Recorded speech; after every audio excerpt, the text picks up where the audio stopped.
वालेकुम। आज की वीडियो एक क्लिप से स्टार्ट करते हैं। हम आपको एक क्लिप दिखाते हैं, आप ये क्लिप देखें, उसके बाद हम जो है ना वीडियो को फर्दर स्टार्ट करेंगे। अब वो जैसे कि आपने अभी जो वीडियो थी, छोटी सी क्लिप थी, आपने देखी, उसमें एक लेडी है, उसने हवाई फायरिंग करी है शोशा में, शशके मार रही है एक किस्म की, अपनी गाड़ी में से शीशे में से बाहर अपना हाथ निकाल के और हवाई फायर कर रही है। अब उसे नहीं पता, वो तो शशके मारने में और वीडियो बनाने में उसने हवाई फायरिंग कर दी।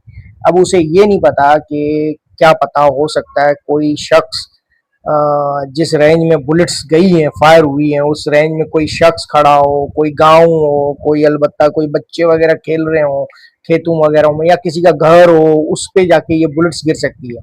अमूमन हम शहर के अंदर अक्सर फायरिंग होते हुए हवाई फायरिंग सुनते हैं ना, तो हमें महसूस होता है कि वो बुलेट्स जो है ना कहीं गिर रही है।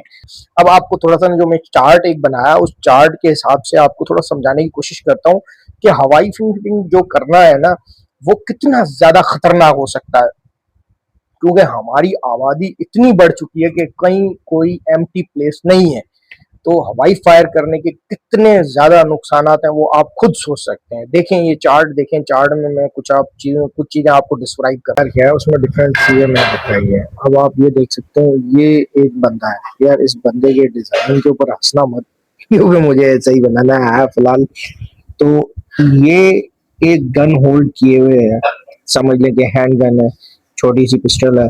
तो वो उससे चले 9 mm ही आप अंदाजा लगा ले। अगर वो फायर करता है तो उसकी स्पीड होती है 300 से लेके 400 के बीच में, बुलेट की स्पीड होती है आसमान की तरफ कहीं भी जाए। ये हवा में फायर कर रहा है, ये हवाई फायर के बारे में।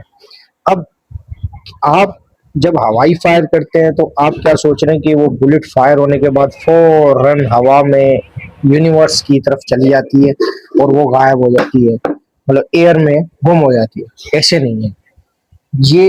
अब आप स्केच पे देख सकते हैं, अगर कोई भी शख्स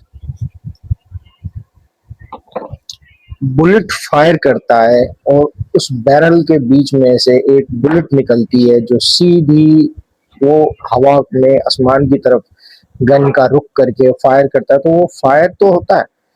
तब उस बुलेट की, अब ये 9 mm के बुलेट की स्पीड बता रहा हूँ, इसमें 7 mm अगर होगी, राइफल होगी, बड़ी राइफल होगी, तो उसकी स्पीड 850 से 750 इसके दरमियान रहेगी या 900 होगी।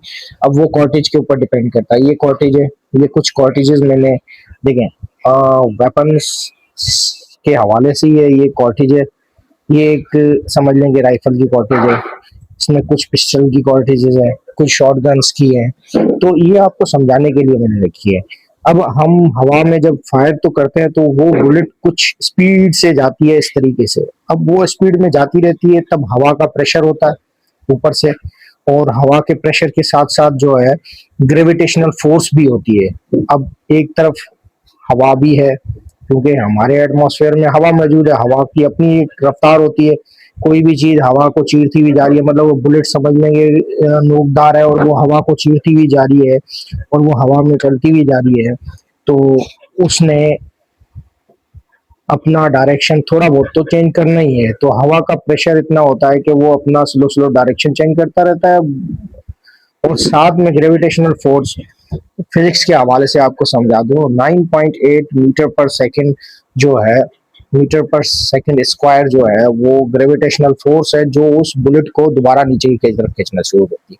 अब मतलब एक पॉइंट होता है, जब 400 की स्पीड से एक गोली ऊपर हवा में गई, तो जाहिर बात है वो स्पीड, अब बहुत ज्यादा हवा का प्रेशर और जमीन की कशिश और उसकी अपनी जो है वजन है, उसका मास है उस बुलेट का, वो उसको स्लो करना शुरू कर दी। जब वो स्लो होगी तो वो नीचे की तरफ मुड़ना शुरू हो जाएगी, ना कि वो हवा में आसमान की तरफ निकल के और हमारे यूनिवर्स की तरफ चली जाएगी, मतलब कि गैलेक्सी की तरफ निकल जाएगी, बल्कि वो नीचे की तरफ आना शुरू होगी।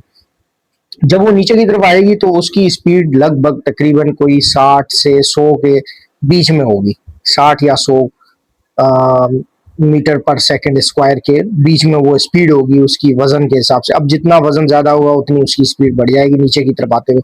तो वो जब वो ऊपर से नीचे गिर रही होगी तब भी वो यूं मुड़ जाएगी जमीन की तरफ, तो वो गिरेगी तो जाहिर ही बात है डैमेज तो करेगी ना मेरे भाई। अब आपने इस चार्ट के ज़रिए समझने की कोशिश तो की होगी, हो सकता है थोड़ा बहुत तो आपको समझ में आ गया हो। मैंने अपनी तरफ से पूरी कोशिश की है कि आपको समझाऊं कि हवाई फायरिंग करना कितना ख़तरनाक है। थैंक यू फॉर वॉचिंग, तब तक के लिए अल्लाह हाफिज़।